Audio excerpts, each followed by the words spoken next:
नमस्कार, बहुत स्वागत है आप सभी का। मैं हूं अभिलाष मिश्रा और आप देख रहे हैं आपकी बात मध्य प्रदेश।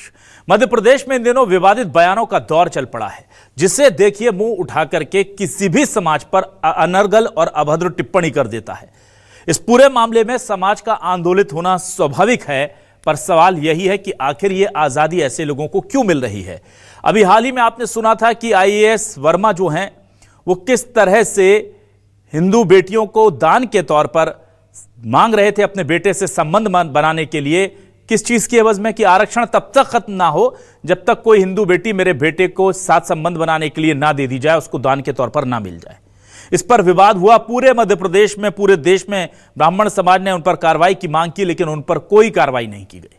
और जब कार्रवाई नहीं की जाती है तो क्या होता है? तो यह होता है कि ऐसे लोगों को प्राश्रय मिलता है, बल मिलता है। हुआ वही, अब एक ब्राह्मण समाज के शख्स ने, मुरारी पांडे ने, सागर में कुर्मी समाज के लोगों पर अभद्र टिप्पणी कर दी और बेहद आपत्तिजनक बोल बोले। उसको लेकर समाज आंदोलित हुआ। अच्छी बात इसमें यह रही कि तुरंत ही उस व्यक्ति के खिलाफ मामला दर्ज हुआ और जाहिर सी बात है कि उसके बाद उसने माफी भी मांग ली है। लेकिन सवाल यह कि ऐसे बयानों के जरिए क्या समाज को तोड़ने की कोशिश हो रही है? क्या यह साजिश है या यह हमारे कानूनों की कमजोरी का फायदा उठाकर कोई भी कुछ भी कह रहा है? दूसरा सवाल यह कि एक तरफ पूरे देश में हिंदू समाज को जोड़ने की बात कही जाती है, एक रहेंगे तो सेफ रहेंगे, सब एक हो जाइए, और दूसरी तरफ ये भड़काऊ वाला एजेंडा चलाने के पीछे क्या कोई साजिश है? इसी मुद्दे पर आज करते हैं आपकी बात।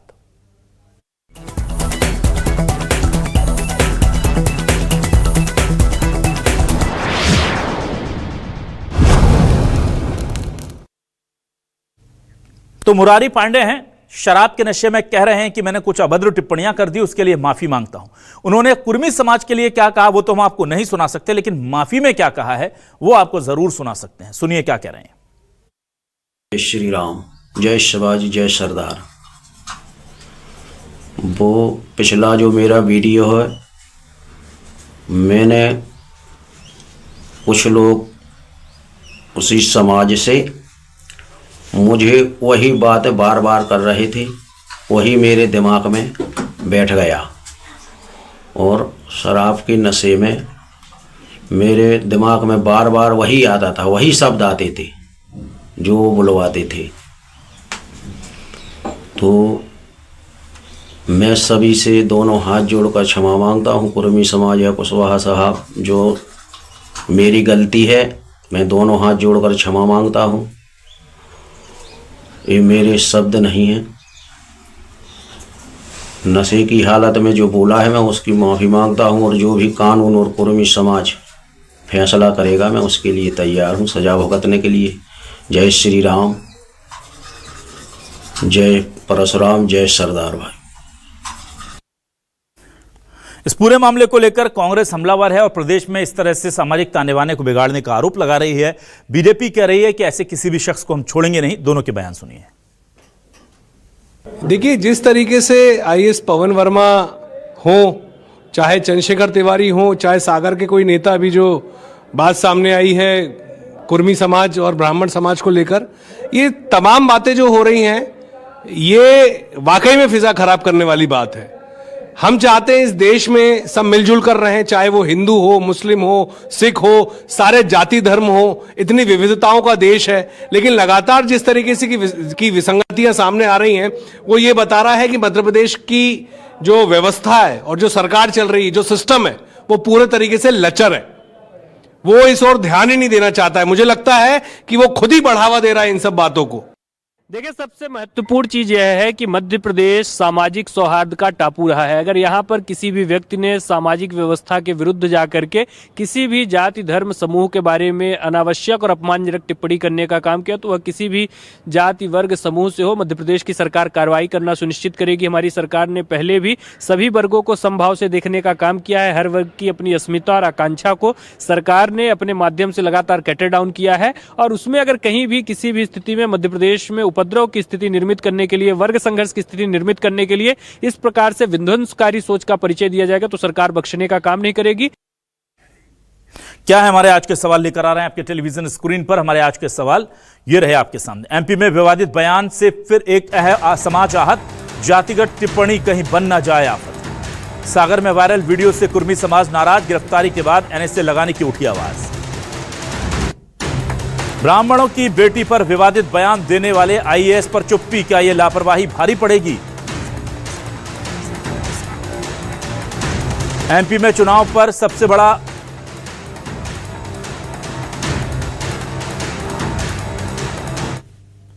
तो आपको बता दें कि ये जो चीजें हैं ये सामने निकल कर आई हैं। जाहिर सी बात है संतोष वर्मा भी विवादों में रहे हैं और अब जाहिर सी बात है कि मुरारी पांडे, इनका भी कहीं ना कहीं ये पूरा मामला निकल कर सामने आया है।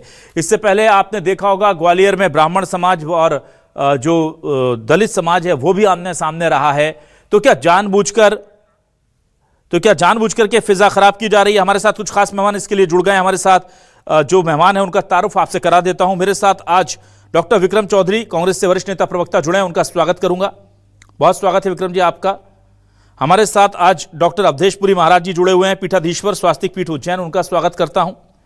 सतीश एलिया जी वरिष्ठ पत्रकार के तौर पर हमारे साथ जुड़े हुए हैं, उनका भी स्वागत करता हूं। और हमारे साथ प्रेम व्यास जी जुड़ रहे हैं, उनका भी बहुत स्वागत करता हूं। साथ ही साथ हमारे साथ राम प्रकाश त्रिपाठी जी सामाजिक कार्यकर्ता जुड़ गए हैं, उनका भी स्वागत करता हूं। चलिए सबसे पहले मैं डॉक्टर विक्रम चौधरी जी आपके पास आता हूं। ये मध्य प्रदेश में क्या हो रहा है सर? ग्वालियर में दलित और ब्राह्मण समाज आमने सामने है। जो अंबेडकर जी की प्रतिमा लगाने को लेकर विवाद है वो गाहे बगाहे फिर से खड़ा हो जाता है। संतोष वर्मा पर अभी तक कोई बड़ा एक्शन नहीं हुआ है। हिंदू समाज और खासतौर से ब्राह्मण समाज ने इसको लेकर के बड़ी आपत्ति जताई है और अब एक नया ये एपिसोड आ गया। तो क्या ये जानबूझकर कोई साजिश हो रही है? आपको लगता है कानून कमजोर है इसलिए लोगों को फायदा मिल रहा है? कानून मजबूत है, कानून में कहीं कोई कमी नहीं है। मैं पुनः वो बात दोहरा दूं कि हम कितना भी अच्छा संविधान बना लें, लेकिन उसको लागू करने वाले लोग खराब होंगे तो अंतोतगत्वा संविधान भी खराब होगा। ये तो नियम लागू करने वाले की मंशा और इच्छा शक्ति के ऊपर रहता है कि वो देश हित में और व्यापक शांति बनाने के लिए अपने कानून को कैसे इस्तेमाल में लाता है। हमारा यहाँ जो सीधा आरोप है और ये तमाम घटनाओं से सिद्ध हो चुका है कि भाजपा की राजनीति इस देश पर श्राप बनकर टूट पड़ी है। यहाँ कहीं ना कहीं इन चीज़ों के लिए गुंजाइश रखी जाती है और इनका एक पॉलिटिकल माइलेज लेने के लिए इनको खुला छोड़ दिया जाता है। फिर उसके लिए नेता आते हैं, उसको कैटर करते हैं, तमाम किस्म की बातें हैं। मैं अभी आपको रायसेन की घटना का उदाहरण दूं, जहां एक लड़के ने एक मासूम बालिका पर अत्याचार किया। पुलिस अपना काम कर रही थी, 6-7 दिन हो गए थे, लेकिन आप इस बीच में देखिए कि 85 बीजेपी वालों की गाड़ी गांव-गांव में जाके उस समुदाय विशेष के खिलाफ लोगों में हिंसा, गुस्सा और जहर भर रही थी। तो क्या ये उचित है? ऐसा नहीं होना चाहिए। सागर वाली घटना को देखिए, जब तक कुर्मी समाज ने घेराव नहीं किया, अपना उग्र प्रदर्शन नहीं किया, पुलिस हरकत में नहीं आई और उसके बाद जो है ठीक पुलिस ने उस पर एक्शन लिया। इसके पहले चंद्रशेखर तिवारी ने यहाँ आग उगली, अभी तक वो, क्योंकि वो भाजपा का कृपा पात्र है इसलिए उस पर कार्रवाई नहीं हुई है। यहाँ मैं बार बार कह रहा हूं कि भाजपा जो है देश हित की राजनीति नहीं कर रही है। ठीक, देश को तोड़ने के लिए ये राजनीति सिर्फ उतनी ही करती है जितना अगला चुनाव जीतने के लिए इसको आवश्यक होती है। सिर्फ अगले चुनाव तक की राजनीति है। और मैं आपको अभिलाष जी बता दूं कि आप बार बार एक शब्द का प्रयोग कर रहे हैं, वो उचित नहीं है। आप जो बार बार हिंदू बेटी कह रहे हैं, हिंदू तो आप क्या संतोष वर्मा को हिंदू नहीं मान रहे हैं क्या? तो देखिए, ये जो आप लोगों के अंदर भी जो व्यवस्था ने एक जो विरोधाभास भर दिया है वही बड़ा खतरनाक है। इतने प्रतिष्ठित चैनल पे आप कहें कि हिंदू बेटी का हाथ मांगा, तो वो कौन था बेचारे? हिंदू बेटी नहीं, वो उनका बयान है, उसको तो कोट करना पड़ेगा ना। वो कह रहे हैं मुझे ब्राह्मण बेटी नहीं देंगे तब तक आरक्षण खत्म ना हो। नहीं, उनका बयान आपने हिंदू बेटी का, वहां मैं उसकी बात में उस पर नहीं जाना चाह रहा हूं, लेकिन ये सब भाजपा की जो जहरीली राजनीति है वो हम सब के मन में बस गई है। और मैं आपको अंतिम बात बताऊं, जो बीजेपी क्या करती है कि एक जाति को दूसरी जाति से लड़ाकर वोटों का पोलराइजेशन करती है। हम जिस बात की बात पहले करते थे, हिंदू मुस्लिम से मामला हट के अब हिंदू बनाम हिंदू पे आ गया है। अब हिंदू ही हिंदू से लड़ रहा है। ये भाजपा ने इस देश को जहरीला बना दिया है। ठीक है विक्रम चौधरी। चौधरी जी। डॉक्टर अवधेशपुरी महाराज जी, मैं आपके पास आता हूं। देखिए, समाज में संत जो है हम देख रहे हैं कि चाहे बाबा बागेश्वर के धीरेन्द्र शास्त्री जी हो, आप हो या कोई भी, वो कहते हैं कि हिंदू समाज एक हो जाए। आप एक समाज की बात करते हैं कि सब एक हो, और फिर हिंदू समाज में भी विघटन ना हो, सब एक हो। पर अभी की हाल की घटना हम देख रहे हैं कि एक जाति दूसरी जाति के खिलाफ, एक समाज दूसरे समाज के खिलाफ, एक वर्ग दूसरे वर्ग के खिलाफ खड़ा है। ये क्या सामाजिक ताना बाना कमजोर है हमारा, इसलिए हो रहा है? कानून का सही पालन नहीं हो पा रहा है इसलिए नहीं हो रहा है, या इसके पीछे आपको भी कोई साजिश नजर आती है जैसे कांग्रेस को? जी, खैर मैं उस चश्मे से तो नहीं देख पाऊंगा जिस चश्मे से कांग्रेस देखती है, लेकिन मैं एक संत की दृष्टि से अगर कहना चाहूं तो संतों का तो प्रारंभ से ही एक दृष्टिकोण रहा है, और वो ये रहा है कि हम सब संगठित रहें, हिंदू आपस में भाई भाई बन करके रहें। हम बार बार नारा लगाते रहे कि मेटो जात पात की खाई, हिंदू हिंदू भाई भाई।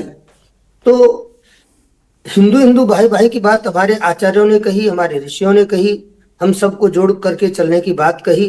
प्रश्न इस बात का होता है, हाथ है तो हाथ की जो 5 उंगली है, 4 उंगली और 1 अंगूठा, ये भी आपस में छोटे और बड़े हैं, लेकिन इनको हम अलग करते हैं तो निश्चित रूप से इनकी ताकत घट जाती है। 1 उंगली कुछ नहीं कर सकती, 1 अंगूठा भी अपने आप में बहुत कुछ नहीं कर सकता, लेकिन जब हम इन सबको जोड़ते और एक मुट्ठी बनाते हैं तो निश्चित रूप से हमारी उंगलियां ये भी बराबर हो जाती है मुड़ने पर, और अंगूठे से मिलती है मान लीजिए तो भी बराबर हो जाती है, और इसमें एक पावर बनती है, एक ताकत, अंगूठे में ताकत है। तो कहने का तात्पर्य यह है कि संत हमेशा जोड़ने की बात कहते हैं, और उसके पीछे एक ही उद्देश्य होता है कि जब हम आपस में जुड़े हुए रहेंगे, आपस में संगठित रहेंगे तो हमारी शक्ति बनी रहेगी, और दूसरे लोग, विधर्मी लोग हमारे ऊपर बहुत अधिक वो नहीं कर पाएंगे, हमले नहीं कर पाएंगे, हमको तोड़ नहीं पाएंगे। लेकिन विडंबना ये है कि हम आपस में ऐसे बयान दे लें एक दूसरे की जाति के खिलाफ कि हम आपस में टूट जाएं, तो ये तो मैं कहूंगा हमारे धर्म का भी एक दुर्भाग्य होगा और इस राष्ट्र का भी दुर्भाग्य होगा। इस प्रकार के बयान नहीं आने चाहिए। और मैं तो कहता हूं किसी भी समाज का व्यक्ति हो, अगर समाज को तोड़ने की बात करता है, विषैले बयान देता है, तो उस पर तुरंत कार्रवाई होनी चाहिए, उसमें देरी होने का सवाल ही नहीं।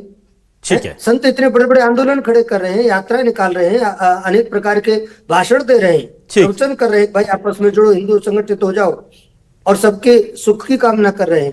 और दूसरी ओर समाज के लोग इस प्रकार की बातें करते हैं तो इससे बहुत बड़ा नुकसान समाज को पहुंचता है, देश को पहुंचता है।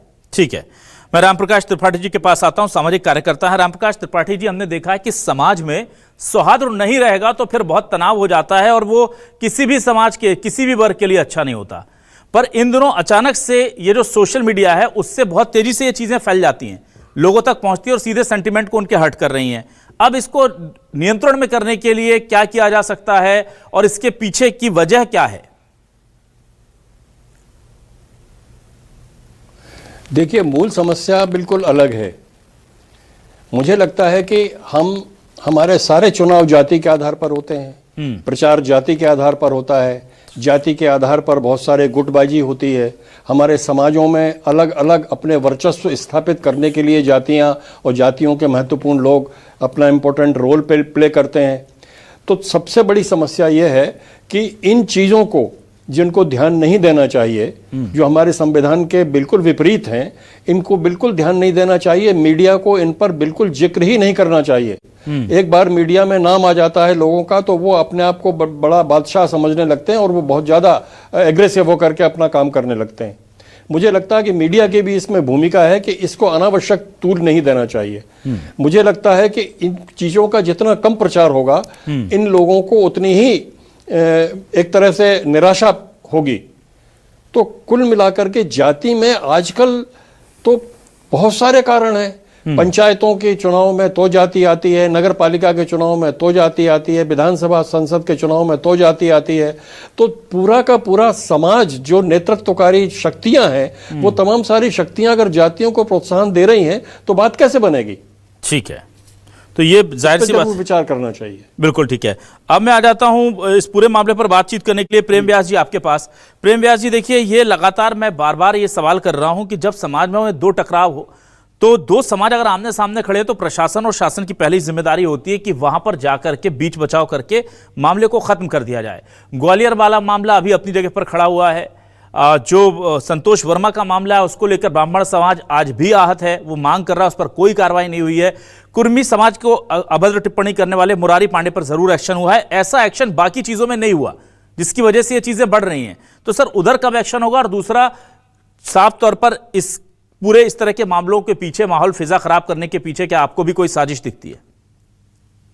देखिए, मुझे लगता है अभिलाष जी, सर्वप्रथम तो सरकार निष्पक्ष रूप से किसी भी जाति, दल या किसी भी पहचान के कारण किसी भी कार्रवाई को बाधित नहीं होने देती। मध्य प्रदेश में एनएसए और उसके बाद में अपराधियों के जो है निवास तोड़ने के जो एग्जाम्पल्स है, और उसके बाद लगभग 21,000 से ज्यादा लोगों पर इस तरह के कोई दुष्कृत्य अगर किए गए तो कार्रवाई की गई। तो सर्वप्रथम तो सरकार का ये निष्पक्ष रवैया है कि अपराधी कोई भी हो, किसी भी जात का हो, किसी भी समाज का हो, अगर उसने किसी भी व्यक्ति, समुदाय या जाति विशेष के खिलाफ कोई भी टिप्पणी की, आपने जिनका जिक्र करा उनको कारण बताओ नोटिस दिया गया है। चूंकि वे एक संवैधानिक पद पर है, उसकी संवैधानिक प्रक्रिया है और उसके तहत सरकार कार्य कर रही है। कारण बताओ नोटिस का जवाब आने के पश्चात निश्चित रूप से जो विधिवत कार्रवाई होती है उसको किया जाएगा। और प्रदेश में ऐसे एक नहीं, अन्य कई सारे उदाहरण सरकार के द्वारा कार्रवाई के माध्यम से प्रेषित किए गए कि सभी समाजों को हित करना, सभी समाजों को साथ में लेकर चलना और सभी समाजों का सम्मान करना, ये भारतीय जनता पार्टी ने करके दिखाया। अगर कांग्रेस राजनीति करना चाहती है तो के मिश्रा जी द्वारा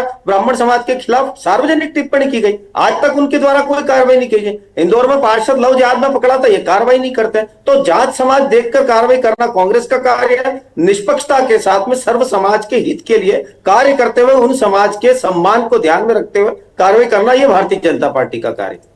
चलिए ठीक है, मैं जल्दी से आवाज आता हूं सतीश शेलिया जी आपके पास। सतीश जी, ये बहुत महत्वपूर्ण सवाल है कि मध्य प्रदेश में अचानक ऐसे मामले सामने निकलकर बहुत तेजी से आ रहे हैं। ये अमूमन मध्य प्रदेश में बहुत कम होता था कि जब एक समाज दूसरे समाज से टकराव की स्थिति तक पहुंचता था। ये वजह क्या है? ये हम देखते थे यूपी में और बिहार में खासकर से इस तरह की चीजें होती थी, पर अब मध्य प्रदेश में भी ये चीजें बहुत तेजी से हो रही हैं। देखिए, दो चीजें हैं। पूरी आपने जो बात कही और सारे वक्ताओं ने जो बात कही, उसका एक तो बहुत ही हमारा एक कॉन्सेप्ट बहुत क्लियर होना चाहिए कि जाति समाज नहीं है। आप भी लगातार जाति को समाज कह रहे हैं कि ये एक समाज, दूसरा समाज। समाज सबसे मिलकर बनता है। सारी जातियां, सारे संप्रदाय, सारे मजहब, सारी आस्थाएं, सब लोग मिलकर समाज है। समाज एक हमारा भारतीय जो समाज है वो विविधताओं से भरा हुआ है। और जाति एक सच्चाई है। जाति एक सच्चाई है। राजनीतिक दल भी इस जाति के सारे समीकरणों को लेकर चलते हैं। हमारे देश में जाति के आधार पर आरक्षण होता है। एससी में जो शेड्यूल्ड में जो अनुसूचित है जातियां हैं, जनजातियां हैं, ओबीसी है, सब कुछ जाति पर आधारित चलता है। तो जाति तो सच्चाई है। अगर जाति सच्चाई है तो जाति के आधार पर की गई टिप्पणियों को आप सामाजिक टिप्पणियां मत मानिए। आप ये सोचिए कि जो हमने समाज हमारा जो बना हुआ है ओवरऑल, वो अभी भी जातियों में बटा हुआ है और आधिकारिक रूप से हमने माना हुआ है कि जातियां हैं। आरक्षण की मांग करते हैं सरकारें, राजनीतिक दल जातिगत आरक्षण को लेकर राजनीति करती हैं, वोट बैंक की राजनीति करते हैं, अदालतों में जाती हैं और एक दूसरे के खिलाफ आरोप प्रत्यारोप करते हैं।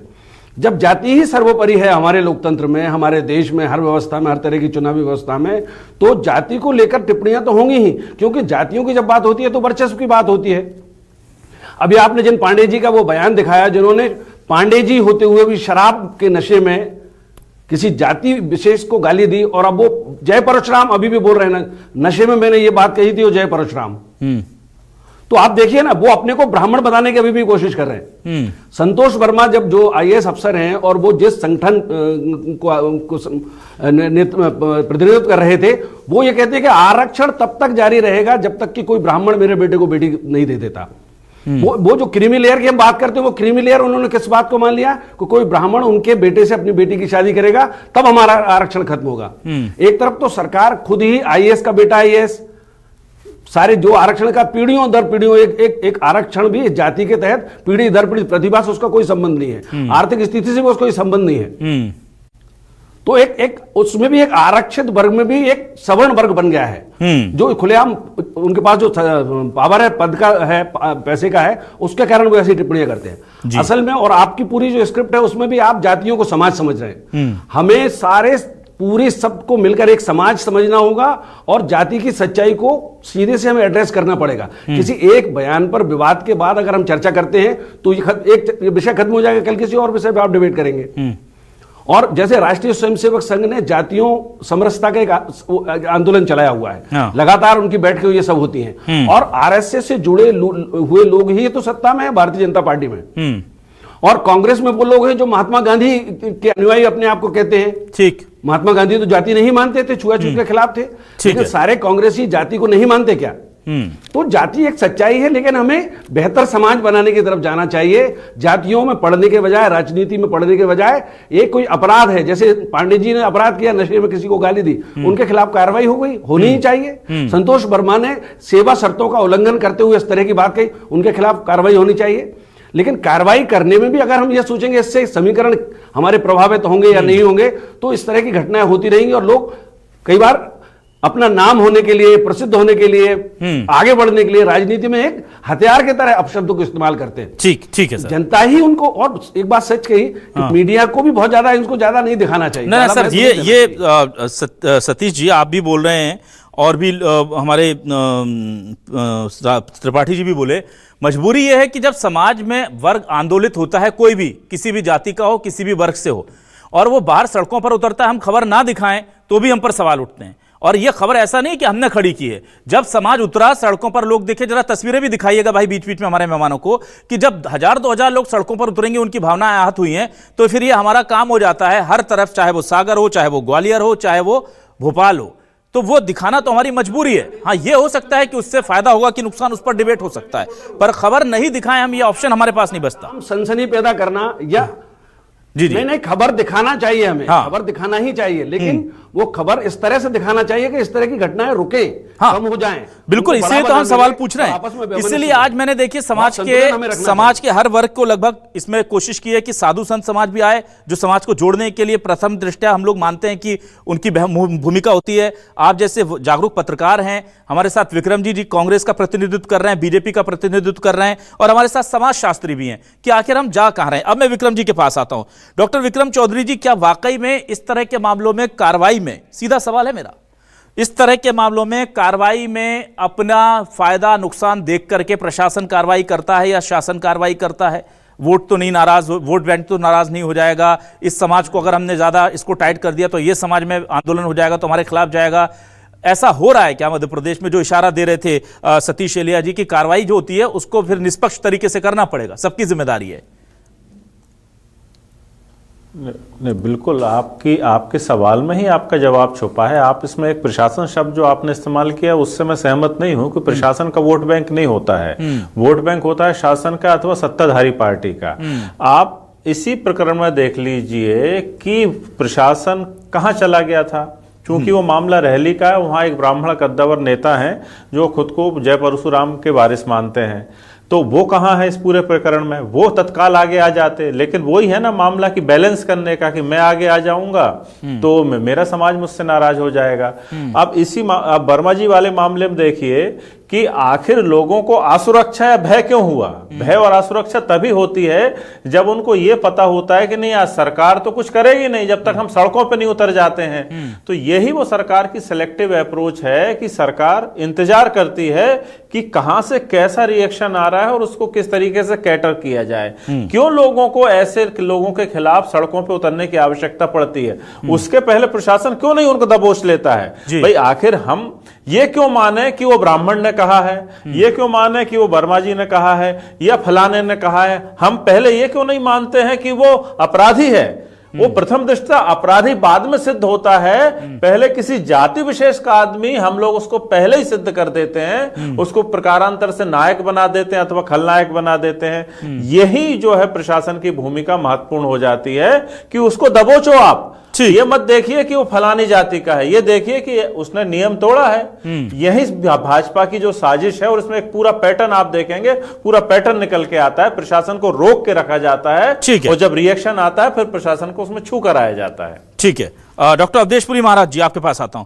महाराज जी देखिए, सवाल यह है कि ये लगातार जितनी कोशिश आप कर रहे हैं कि सब एक रहें, उतने ही इस तरह के मामले आ रहे हैं। कहीं कोई चप्पल पर, दूसरे राज्य की बात करूं तो उसको थूक करके चटवा रहा है, कहीं कुछ हो रहा है, कहीं कोई किसी के ऊपर मूत्र विसर्जन कर रहा है। ये चल क्या रहा है मध्य प्रदेश में, पहली चीज। और दूसरी चीज ये है कि क्या इसके पीछे सियासी साजिश भी है? मेरा सवाल ये भी बहुत इंपॉर्टेंट है, जो आज इस डिबेट में उसको उस तरह से हमने नहीं लिया, लेकिन क्या इसके पीछे कोई सियासी साजिश भी दिखती है कि भाई अलग रहेंगे तो वोट बैंक बना रहेगा? ऐसा भी आपको लगता है? इस तरह की चीजें भी हैं क्या कोई, या ये सामाजिक हमारी अभी जो हमारी जागरूकता की कमी है उसका परिणाम है?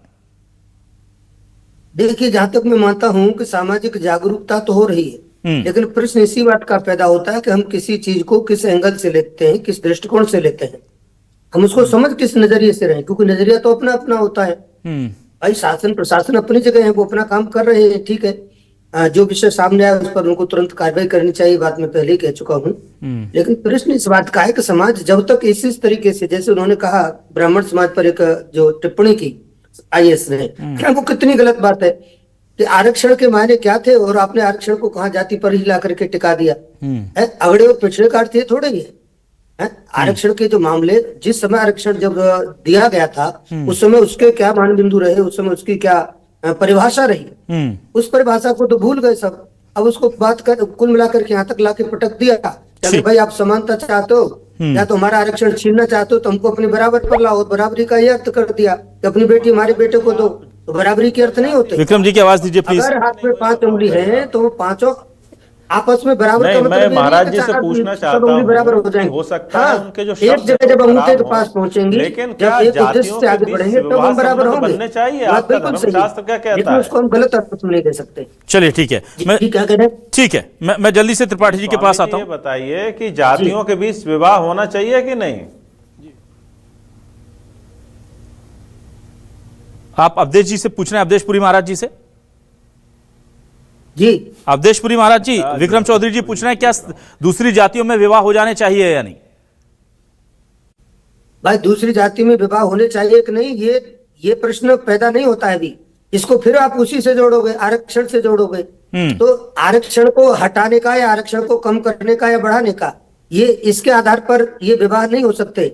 विवाह को उससे नहीं जोड़ना। चलिए ठीक है, मैं फिर डाइवर्ट हो जाएगा। मैं जल्दी से रामप्रकाश त्रिपाठी जी के पास आता हूं। रामप्रकाश त्रिपाठी जी, जब इस तरह के मामले सामने आते हैं तो जो बात कह रहे थे इलिया जी और जो बात विक्रम जी कह रहे थे कि उसमें विवाद होता है, जाति के लोग या एक वर्ग के लोग खड़े हो जाते हैं, उसके बाद कार्रवाई होती है। पर प्रशासन तो इसलिए है ना कि अगर कोई विवाद लग रहा है कि ये चीज बढ़ सकती है, उस पर तुरंत एक्शन लेकर के उसे पहले ही खत्म कर दें। अब FIR हुई, गिरफ्तारी हुई कब? जब इतने सारे लोग, हजारों लोग इकट्ठा होकर पहुंच गए। पहले ही गिरफ्तारी कर लेते, गिरफ्तारी की मांग कर रहे थे, आंदोलन ही नहीं होता, काम खत्म हो जाता। दिक्कत यह है कि हमारा समाज और हमारा प्रशासन भी जाति सापेक्ष है, जाति निरपेक्ष नहीं है। जाति निरपेक्ष अगर होगा तो दिक्कत नहीं होगी।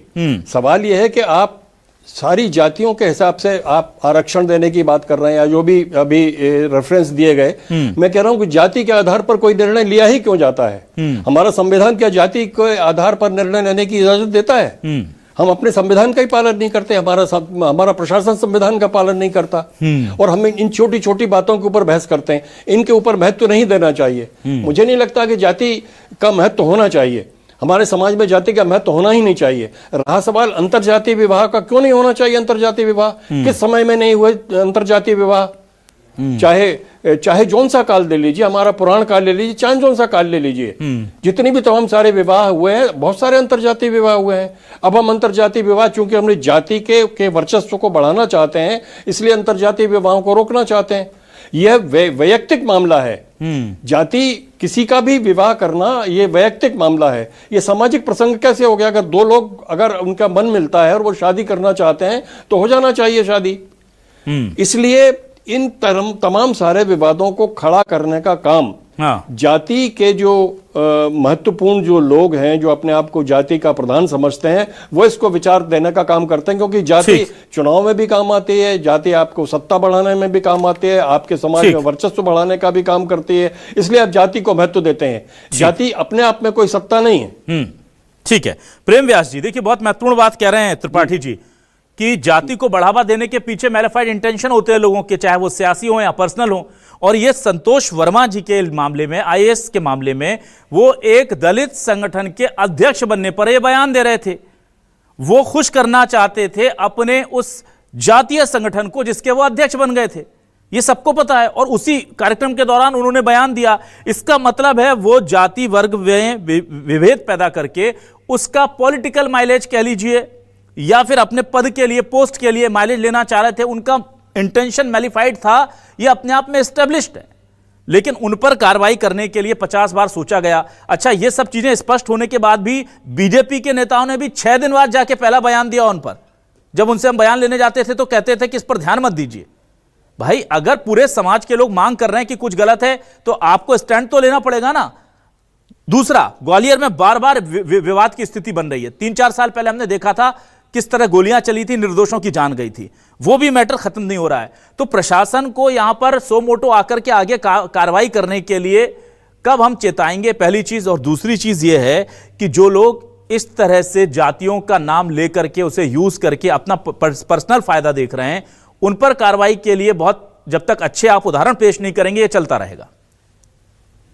नहीं अभिलाष जी, मुझे लगता है कि जिस तरह से सरकार ने कारण बताओ नोटिस उनको प्रदत्त करा और एक संवैधानिक पद पर बैठे हुए व्यक्ति की संवैधानिक प्रक्रियाओं द्वारा होती है, यह कानून प्रदत्त करता है और उसी के अनुसार कार्रवाई की भी जा रही है। दूसरी तरफ है कि आप देखेंगे कि एक वर्ग विशेष, आप पूरे सनातन समाज या हिंदू समाज के खिलाफ तो लाखों शब्दावली प्रयोग की जाती है, कभी मोदी चोर, कभी एक जाति विशेष के लिए चोर। उसके बाद झारखंड को हाईकोर्ट ने कहा था कि वहां डेमोग्राफी चेंज का कारण क्या है कि वहां के आदिवासी महिलाओं के साथ में वर्ग विशेष के लोग सिर्फ वहां की नागरिकता पाने के लिए शादी कर रहे हैं। कभी कोई शब्द बोला गया बंगाल में अभी एसआईआर का जो विरोध कर रहे थे, वहां पर पाया गया है कि पड़ोसी राज्य के लोग वहां पर आकर किस तरह से शादी रचा रहे हैं और नागरिकता ले रहे हैं। तो जिन लोगों की ये मंशा, जो लोग इनको संरक्षण देते हैं, ये आपकी उपलब्धि है। दाताओं के लिए ये समस्या की घड़ी है। नहीं, आपके समय में हिंदू लड़ रहा है कि नहीं लड़ रहा? लेकर आगे चल रहे हैं, लेकिन एक ये कांग्रेस इस तरह का दल है। अरे कहाँ बढ़ रहे हो, सब तो लड़ रहे हैं आपस में। सागर की बात सुनिए, कोई पेशाब कर रहा है, समाज का नाम कोई लेकर जूते धुलवा रहा है, की झूठी पानी पिलवा रहा है। जीतू पटवारी जी ने करी थी। ठीक है, उस व्यक्ति ने चलिए ठीक है, सरकार ठीक है ना, ठीक है,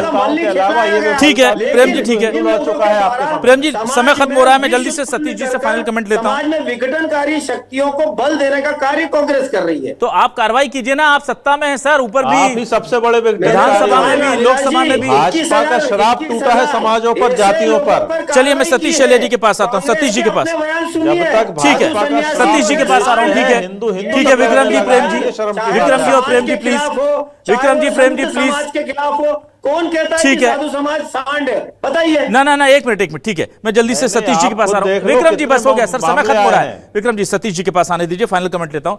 सतीश जी क्या, एक मिनट, प्रेम जी प्लीज। सतीश जी मुझे बताइए कि क्या ये जो पॉलिटिकली मोटिवेटेड कोशिशें होती हैं इस तरह की विवाद पैदा करने की, या फिर पर्सनल फायदे के लिए किसी समाज का, भाई अगर मुझे मुखिया बनना है तो जाहिर सी बात है कि मैं दूसरे समाज के बारे में बुरा बोल के अपने समाज को अच्छा बोलूंगा, ये आजकल का शॉर्टकट हो गया है सक्सेस का।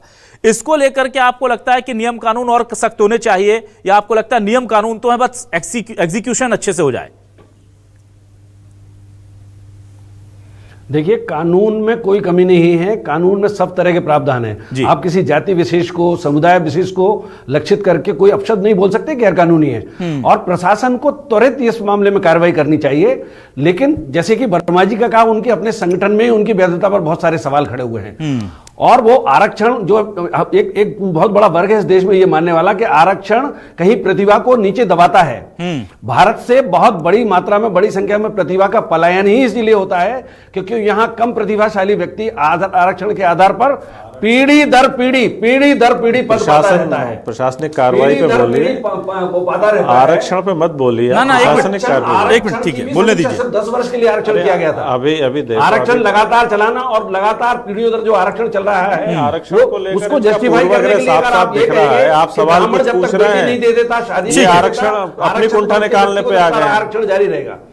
तो आरक्षण पर भी बात होनी चाहिए। जाति अभी की बात तो करो, ठीक है, उससे जुड़ा हुआ है। तो प्रशासन क्या कर रहा है ये पूछा, बड़े वर्ग में नाराजगी रहती है। ठीक है, तो आरक्षण पर भी समग्रता से इससे बचने की आवश्यकता नहीं है, और इस पर राजनीति के लिए भी जरूरी नहीं है। प्रतिभा का अवमूल्यन करता है आरक्षण, ये भी हमें सोचना पड़ेगा। प्रशासन ठीक है, उस पर आप बोल नहीं पाए। ठीक है, चलिए कोई बात नहीं, समय खत्म हो गया, माफी चाहूंगा। बहुत महत्वपूर्ण जिम्मेदारी इसलिए भी हम सभी की है क्योंकि समाज में जब भी इस तरह से विघटन करने की कोशिशें होंगी, चाहे वो सियासी फायदे के लिए हो या व्यक्तिगत फायदे के लिए हो, हम लोगों को आगे आकर के समझना होगा कि भाई अगर ऐसे बयानों को के खिलाफ तुरंत कार्रवाई नहीं होगी, हम यही कर सकते हैं कि हम प्रशासन पर दबाव डालें कि तुरंत कार्रवाई कर लीजिए, ताकि लोगों के मनों में और ज्यादा जहर ना पनपे। क्योंकि यह बात एक व्यक्तिगत आदमी ने किसी समाज पर टिप्पणी की, वो उसकी व्यक्तिगत राय हो सकती है, लेकिन इससे दोनों समाजों के या दोनों जातियों के, जो खासतौर से एलिया जी कह रहे हैं कि दोनों जातियों के मन में एक दूसरे को लेकर के नकारात्मकता आती है, यह बहुत ज्यादा इंपैक्ट होता है, इससे बहुत बड़ा असर और गहरा असर पड़ता है, नकारात्मक असर पड़ता है। इसलिए प्रशासन को ऐसे मामले में कम से कम बहुत ज्यादा संजीदा होकर तुरंत एक्शन लेना चाहिए। यह नहीं कि 1000-2000 लोग जब सड़कों पर उतर आए, बैनर झंडे लेकर के थानों में पहुंच जाएं, तब वो नींद से जागें और फिर कार्रवाई करें, जिस काम को करने के लिए उन्हें सरकार पहले से नियुक्त कर रखी है। बहुत शुक्रिया सतीश एलिया जी, डॉक्टर विक्रम चौधरी जी, डॉक्टर अवधेश पुरी जी और रामप्रकाश त्रिपाठी जी के साथ साथ प्रेम व्यास जी हमारे साथ जुड़ने के लिए, इस डिबेट का हिस्सा बनने के लिए तमाम दर्शकों का शुक्रिया। नमस्कार।